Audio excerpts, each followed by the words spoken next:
Impeachment Court versus Supreme Court.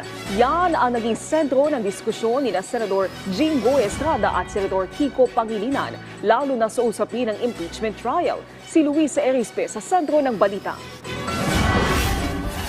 Nagkahuntahan sina Senator Jinggoy Estrada at Kiko Pangilinan kahapon sa deliberasyon ng budget ng judiciary sa Senado. Nagsimula ang dalawa nang tanungin ni Senator Jinggoy si Senator Kiko kung naniniwala pa ba siyang mas mataas ang impeachment court kaysa sa Korte Suprema. Overheard you saying that the impeachment court is higher than the Supreme Court. Sumagot naman si Kiko, mas mataas ang impeachment court dahil kaya nitong magpatalsik ng isang Supreme Court Justice. It is higher in the sense that a sitting Supreme Court Justice can be dismissed on impeachment cases by the impeachment court. In that regard, we are able to hold a Supreme Court Justice to account.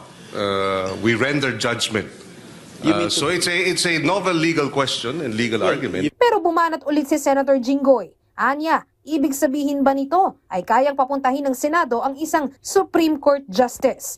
Sumang-ayon si Senator Kiko at sinabing nangyari ito noong impeachment trial kay dating Chief Justice Renato Corona. Because the supreme law of the land says so, that we have the sole power. Sole, it says sole power. It does not say anything else but sole power to try and decide impeachment cases. Iginiit ni Senator Jinggoy para sa kanya ang pinakamataas pa rin ay ang Korte Suprema. Pero bumanat ulit si Senator Kiko na noong impeachment ni Corona, pinagbotohan pa ng impeachment court kung susunod ba sa injunction ng SC hinggil sa bank accounts ng dating Chief Justice o hindi.